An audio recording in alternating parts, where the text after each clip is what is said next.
តាអ្នកណែណាខ្ញុំបានផឹកនៅបារឈ្មោះបារតាអ្នកកំពុងធ្វើអ្វីនៅទីនេះ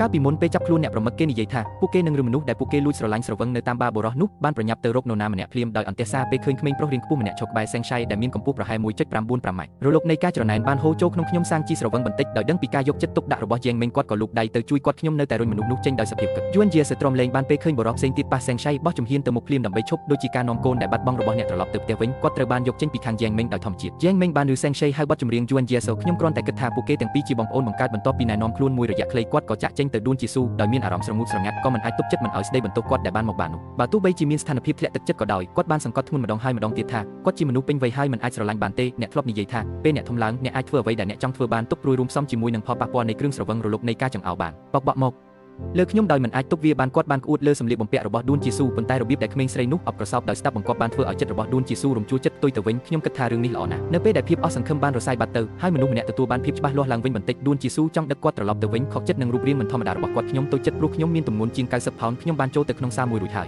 យខ្ញុំពិតជាគ្មានអ្វីនៅសល់ទេតើអ្នកមានយ៉ាងស៊ីទេបន្ទាប់ពីឬដូច្នេះដួនជាស៊ូថែមទាំងលើកអាវឡើងមើលដើមទ្រូងរបស់ខ្លួនទៀតផងបន្ទាប់មកដោយទឹកមុខធ្ងន់ធ្ងរគាត់បាននិយាយថាគាត់មិនបានបាក់ទឹកចិត្តទេហើយពេលលើដូច្នេះគាត់ក៏ទះស្មាក្មេងប្រុសនោះគាត់បានលួងលោមគាត់ដោយការយកចិត្តដោយប្រាប់គាត់កុំឲ្យសោកសៅពេកនៅពេលនេះពួកគេក៏មិនអាចសម្រេចចិត្តថាតើត្រូវស្វែងរកជនរួមជាតិរបស់ពួកគេឬអត់ដែរបើទោះបីជានាងអស់សង្ឃឹមក៏ដោយក៏នាងនៅទីបំផុតនឹងដោយស្ម័គ្រចិត្តអនុញ្ញាតឲ្យគ្រួសារយួនដល់ការគ្រប់គ្រងដែលធ្លាប់ស្គាល់និងកក់ក្ដៅដល់នាងទុកខ្លួនឯងឲ្យជាប់ជានិច្ចអស់សង្ឃឹមនឹងព្រួយបារម្ភថាគាត់នឹងក្អួតលើអ្នកផ្សេងបន្ទាប់មកគាត់បានព្យាយាមលើករាងកាយរបស់គាត់ដើម្បីវិនិយោគលើសង្គ្រាមត្រជាក់ខ្យល់ល្ងាចមួយបានបក់មកយ៉ាងស្រទន់ជាមួយនឹងភាពត្រជាក់បន្តិចដោយស្រវឹងបន្តិចអារម្មណ៍ស្រងូតស្រងាត់របស់គាត់ក៏កាន់តែក្លាហានឡើងដែរក្រោមឥទ្ធិពលនៃគ្រឿងស្រវឹងគាត់បានបោះបង់ចោលការអួតអាងទាំងអស់ដោយសម្លេងយំសោកនាងបានបង្ហើបអាថ៌កំបាំងដែលលាក់ទុកយ៉ាងជ្រៅក្នុងចិត្តរបស់នាងគឺមនុស្សដែលនាងស្រឡាញ់ខ្លាំងណាស់ប៉ុន្តែគាត់គ្រាន់តែមិនចូលចិត្តខ្ញុំដួនជាស៊ូមានអារម្មណ៍ដូចជាគាត់ត្រូវបានវត្ថុធ្ងន់មួយបុកគាត់បានបង្ក្រាបអារម្មណ៍ដែលកើនឡើងរបស់គាត់ដោយធ្វើពុតជាស្ងប់ស្ងាត់គាត់ក៏សួរថាក្មេងប្រុសនោះជានរណាដោយអស់សង្ឃឹមគាត់បានបិទភ្នែកមកក្បាលហើយមិនឆ្លើយទេគាត់ពិតជាល្អណាស់ពួកគេក៏ល្អចំពោះខ្ញុំលះណាស់ដែរយ៉ាងណាក៏ដោយគាត់ល្អចំពោះមនុស្សគ្រប់គ្នាភាពអស់សង្ឃឹមបានដួលរំភ្លាមយំអស់ពីចិត្តទោះជាយ៉ាងណាក៏ដោយពួកគេមិនបានកត់សម្គាល់ឃើញភាពស្លេកស្លាំងភ្លាមរបស់ដួនជាស៊ូនោះទេស្ដាប់នារីដែលខ្ញុំស្រឡាញ់កំពុងខូចចិត្តដោយសារអ្នកផ្សេងអារម្មណ៍ចម្លែកនិងផ្អែមល្ហែមមួយបានរាលដាលពីពេញទ្រូងរបស់ខ្ញុំគាត់មិនដឹងថាម៉ាស៊ីនត្រជាក់កណ្ដាលដែលគាត់កំពុងនិយាយនោះគឺជាខ្លួនគាត់ផ្ទាល់នោះទេបន្ទាប់មកដួនជាស៊ូបានបើកឡានដឹកបុរសដែលអស់សង្ឃឹមនោះទៅកាន់អគារអន្តេវាសិកដ្ឋានរបស់គាត់សម្លឹងមើលភ្នែកក៏មួយគេងរបស់ក្មេងស្រីតូចនៅលើកៅអីអ្នកដំណើរពាក្យដែលលោកអស់សង្ឃឹមបាននិយាយនៅលើខ្នងរបស់គាត់នៅតែបន្តចាក់ដោតក្នុងចិត្តរបស់គាត់វិជ្ជបណ្ឌិតបានសន្យាថាគាត់មិនទាន់បានគិតពីខ្លួនឯងទាំងស្រុងនៅឡើយទេដូច្នេះនោះជាអ្វីដែលអ្នកចូលចិត្តតើវាល្អជាងទេបើខ្ញុំខ្លាចជាបែបនេះបន្ទាប់មកគ្រាន់តែល្អចំពោះអ្នកធ្វើបែបនេះយើងនឹងមិនខូចចិត្តខ្លាំងពេកទេពេលយើងមានអារម្មណ៍បាក់ទឹកចិត្តមែនទេពីមុនដួនជាស៊ូមិនអាចបែងចែកបានទេថាអារម្មណ៍របស់គាត់ចំពោះប្អូនស្រីរបស់គាត់គឺ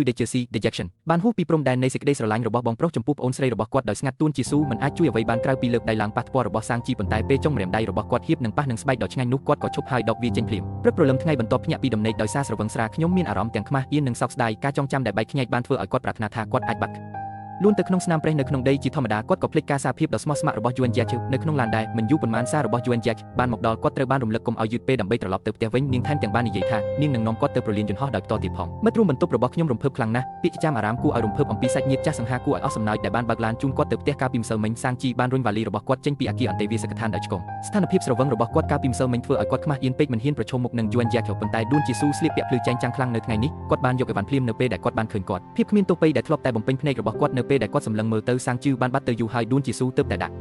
អេវ៉ាន់របស់គាត់ចោលជាងមីងដែលមានកម្ពស់ 1.95 ម៉ែត្របានបង្ហាញខ្លួនម្ដងទៀតនៅចំពោះមុខបុរសដែលស្រងូតស្រងាត់នោះពួកគេថែមទាំងបានយកអាហារពេលព្រឹកមកដោយគិតគូរទៀតផងទូនជាស៊ូដែលមិនឆ្ងាយប៉ុន្មានបានឃើញរឿងទាំងអស់នេះឬផ្នែកខាងលើនៃពេងកាហ្វេរិតបន្ទឹងដោយស្វ័យប្រវត្តិសូមអភ័យទោសដោយសុភាពរៀបសារចំពោះការខកចិត្តយ៉ាងណាក៏ដោយនាងក៏បានប្រាប់ចែងមីងយ៉ាងច្បាស់ថានាងមានមនុស្សណាម្នាក់ដែលនាងចូលចិត្តរួចហើយខ្ញុំបានបដិសេធការសារភាពរបស់គាត់ម្ដងទៀតនៅតាមផ្លូវទៅអាកាសយានដ្ឋានបរិយាកាសបានคล้ายជាអាប់អួរជាពិសេសអស់សង្ឃឹមនិងភ័យស្លន់ស្លោខ្ញុំចង់ពន្យល់ពីអ្វីដែលបានកើតឡើងនៅបាកាលពីម្សិលមិញប៉ុន្តែដួនជាស៊ូបានមើលឃើញពីការភ័យស្លន់ស្លោរបស់គាត់ថាជាការបិទបាំងអារម្មណ៍ពិតរបស់គាត់ដែលត្រូវបានបង្ហាញទូនជាស៊ូស្ទើរតែប្រកាសថាមេងប្រុសដែលសាងជីចូលចិត្តគឺជាងយូអ្នកដែលមានកម្ពស់ 1.95 ម៉ែត្រពួកគេទើបតែយក hamburger មកឲ្យអ្នកតើជាគាត់មែនទេ